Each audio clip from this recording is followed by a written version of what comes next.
Chers amis, à travers les trois parachiotes, les trois premières parachiotes du Sefer Bereshit,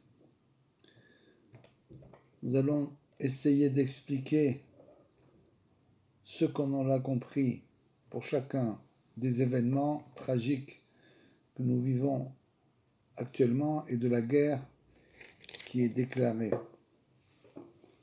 La parashat Bereshit, ça bien sûr tiré de la Torah de Rabbeinu, nous enseigne que Dieu vit que la lumière était bonne. Quel était le but de la parashat Bereshit, de la création du monde? Rabbeinu dit que l'acte de la création du monde découle avant tout d'une volonté divine d'extraire le bien du mal.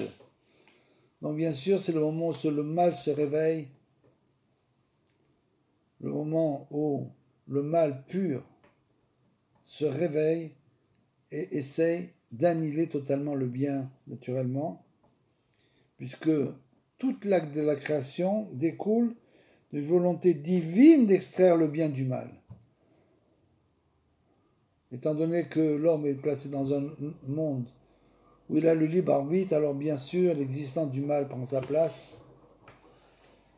Et tout ça, comme l'exprime la prière du matin, dans sa bonté l'Éternel renouvelle chaque jour constamment la création, c'est-à-dire que chaque jour il renouvelle, bien sûr, cet acte pour extraire chaque jour le bien du mal. Et donc c'est cette réception du souffle divin, c'est l'émanation du bien. Cette émanation du bien, c'est l'esprit du Mashiach, nous dit Rabbeinu, qui planait sur la face des eaux. C'est l'esprit du Mashiach qui maintient et permet l'existence du monde, c'est-à-dire que la parasha de Bereshit, d'un côté c'est une parasha où le mal va combattre de toutes ses forces pour annihiler le bien, l'arbre de la connaissance du bien et du mal, comme on l'a vu, le serpent était rusé, il est venu, a fait fauter Chava et Adam, il les a fait tomber de niveau, donc le mal se déploie de toutes ses forces pour annuler le bien, mais c'est aussi grâce à ça, grâce à ce dévoilement du bien, que se dévoilera le Mashiach. C'est donc la paracha du Mashiach. C'est donc cette expression du souffle divin qui mène du bien, l'esprit du Mashiach, qui maintient et permet l'existence du monde. Et grâce à cela, aux formes de bien extraites du sein même du chaos, de la solitude et des ténèbres, c'est-à-dire que dès l'instant où nous arrivons à éliminer totalement ce mal, ce chaos, cette solitude et ces ténèbres que tous ces anges du mal essayent de dominer donc le monde par le mal. Ainsi le Seigneur annonça que la lumière soit et la lumière fut. Et alors le Seigneur sépara entre la lumière et les ténèbres. Bien sûr, par l'abolition des ténèbres vient la lumière. C'est ainsi, en utilisant l'aspect positif, on place l'individu du côté méritant, la lumière est donc révélée, et les ténèbres se retirent et l'abandonnent. Le mal se sépare du bien. Bien sûr, c'est un grand travail, une grande guerre, certainement la dernière guerre contre Amalek, qui représente le mal pur. Nous avons le devoir d'annuler totalement Amalek et même son souvenir, qu'il ne reste rien de lui, même pas un souvenir de lui. D'allumer le souvenir d'Amalek. Al Tishkar, il t'écrit là-bas, n'oublie pas. N'oublie pas d'allumer même le souvenir d'Amalek. Et donc les ténèbres se retirent et abandonnent, le mal se sépare du bien. Et donc, l'objectif principal de la création est donc d'atteindre en trouvant et en extirpant de l'écorce chaque forme de bien, chaque point positif. Chacun d'entre nous qui faisait un travail pour aider chacun à notre manière à cette guerre, c'est donc un tri que nous faisons. Nous extirpons l'écorce de l'écorce, donc chaque forme de bien, chaque point positif. La paracha de Noir, c'est tellement évident. Là-bas, il est écrit Vetisharet Haaretz. Lifne Elohim, Timale Aretz Hamas. Donc la terre s'était corrompue devant Hachem et la terre était remplie d'iniquité. Le Hamas, c'est l'iniquité, la colère, toutes les mauvaises midotes que représentent bien sûr les forces du mal, les forces maléfiques. Que nous avons le devoir, bien sûr, d'exterminer totalement. Et malgré tout, nous sommes dans une situation difficile parce qu'il faut bien comprendre que cette guerre ne fait que commencer et tout celui qui se croit à l'abri n'est pas du tout à l'abri. N'est pas du tout à l'abri, que ce soit en Israël ou en dehors de la terre d'Israël. Malheureusement, les ennemis sont très nombreux, ils pullulent de tous les côtés. Donc, ne pas croire qu'on est à l'abri et qu'on est tranquille. C'est la dernière guerre certainement, avant le dévoilement du Messie. Donc c'est certainement une guerre qui va prendre une très grande ampleur. Que Hachem fasse tout avec miséricorde, comme tout le monde dit, que ça se passe bien, mais c'est pas si évident comment ça a commencé. C'est donc une astara, c'est-à-dire un voilement divin. Pourquoi? Parce que plus la lumière qui doit être dévoilée est une lumière importante, plus le voilement divin, c'est un grand clal, une grande généralité. Chaque fois qu'il y a un voilement divin, avant le dévoilement, il a donc un voilement, avant le dévoilement de la lumière, il a un voilement de cette lumière, justement. Une astara, ce qu'on appelle. Et donc là, si c'est la lumière véritable de la Géoula finale, qui est une lumière qui est bien plus importante que celle de la sortie d'Égypte, puisque nous avons été esclaves 200 ans en Égypte, alors que là nous sommes 2000 ans en Galoute. Donc c'est une lumière 10 fois plus forte que celle de la sortie d'Égypte, ça va être une lumière incroyable. Donc il faut pas, la stara et le voilement divin est fonction de la puissance de la lumière qui va se dévoiler. Donc ça veut dire, chacun d'entre nous doit bien croire que ça ne va pas être facile, il va falloir se battre physiquement et spirituellement. Et où trouver la solution véritable? Parce qu'en plus de ça, il y a des prisonniers, des otages. Mais ce qu'il faut bien comprendre, c'est qu'entre guillemets, nous sommes tous des otages de Hachem. Hachem, il fait descendre la Géoula dans ce monde, et donc, du jour au lendemain, notre situation change. Nous nous trouvons en quelque sorte comme des otages d'Hachem, qui veut de nous, qui attend de nous que nous fassions quelque chose, bien sûr, pour aider à la délivrance finale. C'est une chose évidente. Et où c'est écrit ça? C'est écrit justement dans la paracha de cette semaine, Lech Lecha. Qu'est-ce qui s'est passé là-bas? Eh bien, il s'est passé tout simplement que Paro, il a capturé Sarah, il a pris Sarah en otage. Vous vous rendez compte comme les parachas correspondent exactement, selon bien sûr l'interprétation de Rabbeinu avec son roi à Kodesh, tout est écrit. Dans ces écrits, les écrits de Rabbeinu, tout est écrit et explicité jusqu'à la Géoula finale. Donc Paro a capturé, pris en otage Sarah, et l'Éternel affligea à Pharaon de terribles plaies, comme c'est écrit. Et là, il y a un texte, justement, de Rabbeinu qui nous explique ce que nous devons faire véritablement pour sortir de cet état d'otage, pour retrouver la liberté, la vraie liberté, et être délivré de tous nos ennemis. Et il nous explique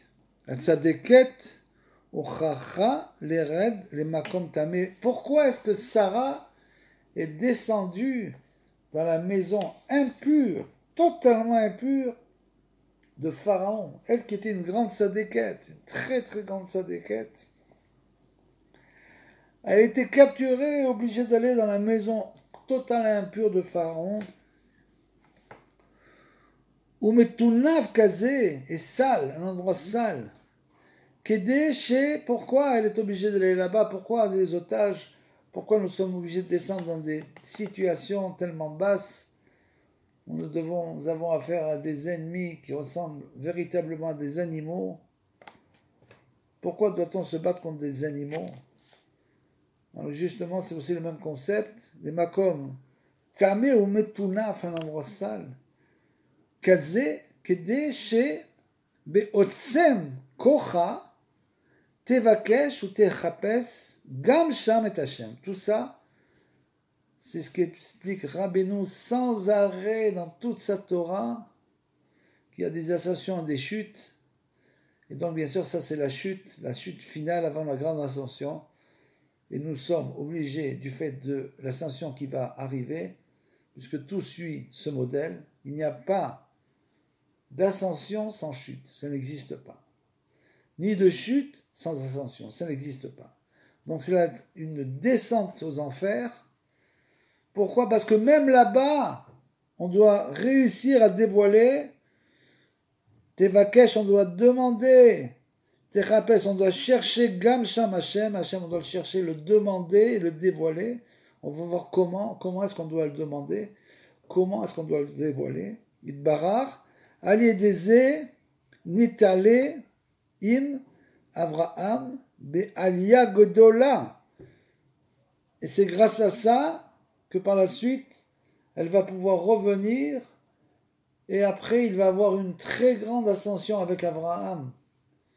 Puisque bien sûr, Abraham de cet épisode va sortir de tout cet épisode avec des très grandes richesses. Donc, en fait, c'est une grande descente pour après retrouver une très grande ascension comme aujourd'hui. Aujourd'hui, c'est une très grande descente. Il faut savoir qu'après, l'ascension sera une ascension incroyable. Ça sera la Géoula véritable. Nous n'arrivons même pas à imaginer tous les miracles qui vont se produire. Et donc avant cela, bien sûr, il y a un voilement divin terrible.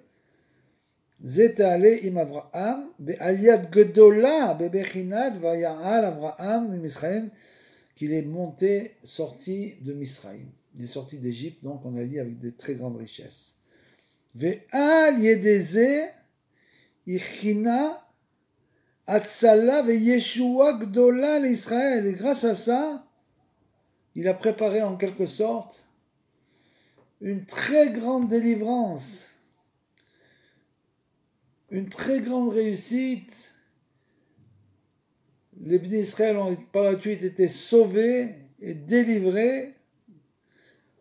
Bégalou de la Galou de Misraïm, quand ils sont sortis d'Égypte, grâce à ce travail qu'ils ont fait, ils ont préparé en quelque sorte la sortie d'Égypte. Chez Aliedeze lo yachla tumat Misraïm lishlok bahem. Et grâce à ce travail que a fait Sarah, quand elle était prisonnière, elle a fait un grand travail. On va voir quel c'est ce travail. Elle n'est pas tombée en tout cas dans le désespoir du tout.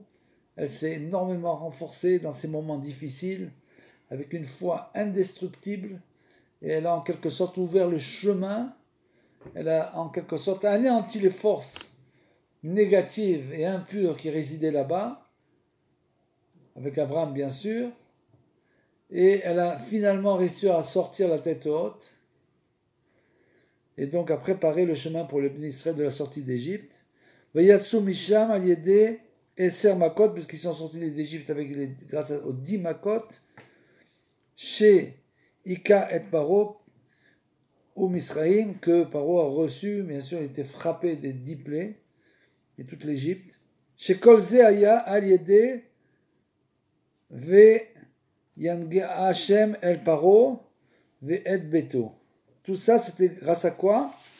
Le début, c'était exactement ce qu'on a dit, c'était dans la paracha, qu'il est tombé sur Paro et sur sa maison des plaies terribles. Tout ça grâce à Sarah Imanu et Avram Avinu qui ont préparé donc la sortie d'Égypte. Keshelakar et Sarah, qui a pris, bien sûr, Paro, qui a pris en otage, qui a fait prisonnier Sarah. Kemo Shamru Rabotenu Zal, Qui aliédésé imshicha derer le Israël. Que grâce à ça, les sages, comme ils ont enseigné, que grâce à ça, ils ont préparé vraiment ça, le derrière le chemin, le sentier qu'ils devaient suivre après par la suite pour la sortie d'Égypte. Chez Bekol Makom, Shayou Begalou, dans tous les endroits où le peuple juif était exilé, justement, grâce à ça, grâce à cette force d'Abraham et Sarah, qui ont réussi à se renforcer dans l'épreuve, au fond de l'impureté, grâce à ça, ils nous ont préparé le chemin. Afilou bemekomot amitunafim, bien, même dans ces endroits extrêmement impurs, meod, gam sham yevakshu veyachapsu, même là-bas, on doit chercher et crier et demander à Hachem, bebechinat eye makom kevodo, où est l'endroit de ta gloire? On doit demander sans arrêt à Hachem, alors qu'on est au fond des impuretés, on doit lui demander, mais où est l'endroit de ta gloire? Mais ce n'est que grâce à ça qu'on peut sortir de là-bas. Ce n'est que grâce à ça qu'on peut être sauvé de la guerre. Bien sûr, il y a les combats. Il faut prier pour les combattants, pour les soldats, naturellement, qu'il faut prier du matin au soir. Mais il faut savoir qu'à notre niveau, puisque on ne va pas à la guerre, c'est bien sûr de se rapprocher le plus possible, ne jamais désespérer de Hachem, et grâce à ça, on pourra en quelque sorte attirer la Shrina à l'endroit où on se trouve. Et ce n'est pas un seul exemple comme ça. Il n'y a pas eu dans la Torah qu'un seul exemple, il y a eu aussi un autre exemple. Quel est cet autre exemple? Vezegam ken bechinat le kichat Esther. Esther, c'est la même chose. Le bet Achashverosh, elle a été prise dans la maison d'Achashverosh, donc elle a été prise là-bas. Chez Astaka, et elle, qu'est-ce qu'elle a fait? Comme Sarah a fait, bien sûr, c'est pas écrit, mais elle l'a fait naturellement avec Abraham. Et comme Esther et Mordechai, Tsaaka, elle a crié. C'est-à-dire que dès l'instant où l'homme se sent emprisonné, qu'il est capturé, il ne reste plus qu'une seule chose à faire, c'est bien sûr de crier vers Hachem. Donc il faut qu'on se sente tous dans cette situation aujourd'hui et que tous ensemble nous crions vers Hachem tous les jours. Comme dit Rabbeinu, il faut crier, et ça j'ai même fait un cours là-dessus, qui est intitulé « N'attends pas que le ciel te tombe sur la tête pour crier vers Hachem ». Naturellement. Comme le dit Rabbeinu, il faut crier 70 fois. Shivim Kolot, il nous dit, les 70 fois, ce sont les 70 facettes de la Torah qui correspondent aux 70 années de l'homme, de la vie de l'homme, 70 ans, 80 ans ou plus. C'est 70 facettes et il faut donc tous les jours crier 70 fois Hachem Ana, Hachem Oshiana, de toutes ses forces. Il faut crier de toutes ses forces, il faut se réveiller.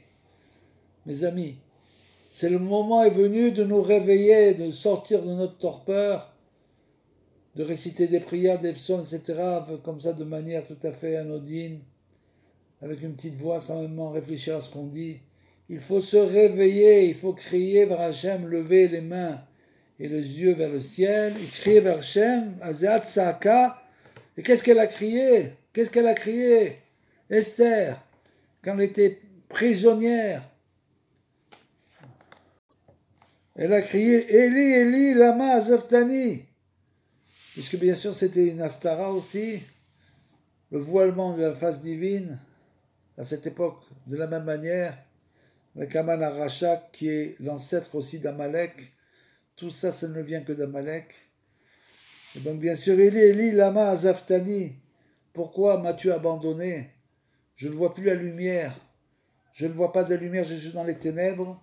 Et c'est là qu'il faut justement crier sans arrêt, du matin au soir. Comme on l'a dit, c'est la seule solution créée vers Hachem. Kemo Shamru, Rabbeinu Zal, Ve'al Yedeze Aya, m'appelait Aman Amalek. Et grâce à ça, au fait que Esther a crié comme ça, et tout le peuple a crié avec elle, bien sûr, quand on est dans une situation pareille, il ne reste plus qu'une chose à faire, c'est crier, il ne reste rien d'autre à faire. Donc il faut tous tous se considérer dans cette situation et crier tous les jours vers Hachem. Eli, Eli, lama azavtani. Ana Hachem Oshiana. Eye makom kevodo. Etc. כמו שאמרו רבנו ז"ל, ועל ידי זה היה מפלת, grâce à ça, elle a réussi à faire tomber Amalek, Aman Amalek, vous vous rendez compte? שהוא תוקף זוהמת הסטרא אחרא, qui est le si, comme on dit, c'est le point culminant, le point culminant des forces du mal. Akol bebechinat anahal, tout ça grâce à ce qu'on a dit, qu'aider les orot, les Israël, chez Gam et Mekomot Ametunafim, tout ça pour montrer au peuple d'Israël, pour les générations à venir, naturellement, surtout la génération d'aujourd'hui qu'on vit actuellement avec tous ces problèmes qui finalement n'en finissent pas, mais bientôt ça va, Bezrat Hashem, finir. Tous ces endroits à Metunafim, ces endroits impurs que les ennemis viennent impurifier naturellement. Yetseku el Hashem, tout ça pour nous dire que nous devons crier vers Hashem. Veyechabsu veyevakshu oto, et on doit le chercher et le demander sans arrêt. Hashem, où es-tu? Où es-tu? Je ne te trouve pas. Je veux me rapprocher de toi. Etc. En faisant ça, on attire bien sûr Hachem dans ce monde, puisqu'il est dévoilé pour l'instant, comme on l'a expliqué. Donc chaque fois que quelqu'un crie et demande et cherche Hachem, à ce moment-là, en quelque sorte, il dévoile Hachem et il atténue ce voilement divin. Et donc c'est comme ça que la Géoula arrive. Si on se mettait tous ensemble, tous les Juifs du monde à crier au même moment, la délivrance serait immédiate. De toutes nos forces. Il faut crier de toutes nos forces. Si vous êtes dans un endroit où vous ne pouvez pas crier, comme souvent beaucoup de gens bien sûr, à ce moment-là il faut crier un cri intérieur. Mais il faut que ce soit de toutes nos forces. Comme dit Rabbeinu, pratiquement jusqu'à ce que la Neshama sorte. Comme ça il dit Rabbeinu, vous vous rendez compte? Comme il criait, lui il criait pour notre génération, pour nous délivrer. Il passait des heures en Idbodedut à crier et à pleurer. De toutes ses forces jusqu'à ce que sa Neshama sortait pratiquement pour dévoiler la Torah qu'il est venu dévoiler pour nous aider.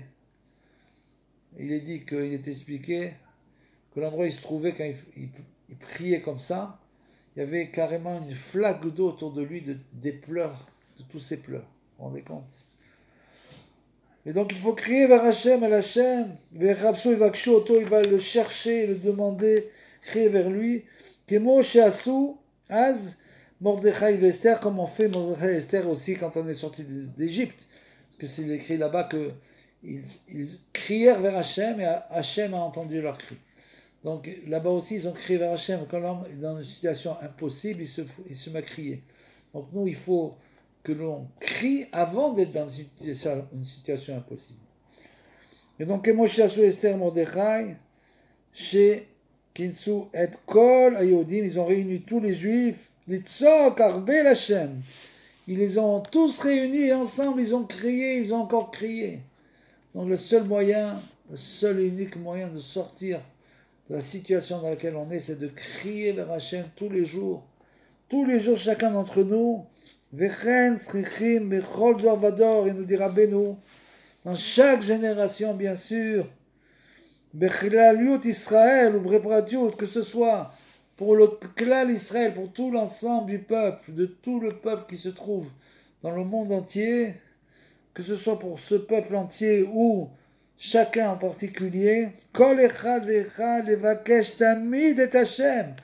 On doit sans arrêt demander de se rapprocher de Hachem. Bien sûr, c'est l'Idbodedut, c'est ça l'Idbodedut. C'est crier vers Hachem, lui demander de se rapprocher de nous. Verser des larmes, naturellement, sur nos fautes, qui nous pardonnent, qui nous prennent en miséricorde, etc.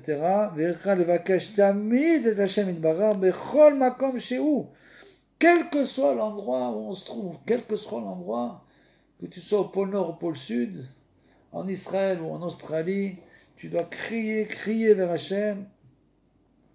Kol makom shehu, litzog becholet, de crier à chaque instant. Nous, on réserve des moments pour la prière, on dit, ah, tu as fait mincha, tu vas faire vite, tu as rempli ton obligation. Je ne dis pas qu'on n'a rien fait, mais c'est presque rien. Il faut réserver un moment, bien sûr pour les doigts des doutes, où nous crions vers Hachem, regardons le ciel, élevons nos bras et nos yeux, et posons et disons tout ce que nous avons dit.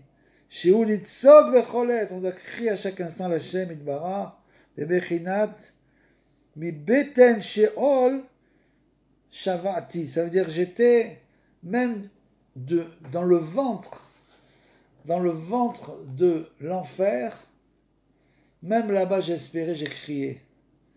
Alors que les forces du mal m'avaient complètement avalé, j'ai continué à crier comme Yona qui était dans le poisson, le ventre du poisson, il était dans le ventre du poisson sans espoir. Il a crié, il est sorti bien sûr. Donc, et ne désespère jamais, nous dira Benoît du cri. C'est-à-dire que si tu cries, tu n'as pas de réponse, tu continues à crier pendant 120 ans. 120 ans, il ne faut jamais désespérer. C'est certainement le remède le plus puissant que nous ayons entre nos mains, c'est de crier vers Hachem, et ne désespère jamais, jamais du cri, ve abakasha et de la demande et de la prière, leolam at sheyashkif, ve yere Hachem mishamayim, jusqu'à ce que finalement, même si ça prend des années, finalement Hachem va te voir, il va t'entendre, et finalement il va te répondre bien sûr, et te délivrer toi et tous les tiens. Amen, Keneratson.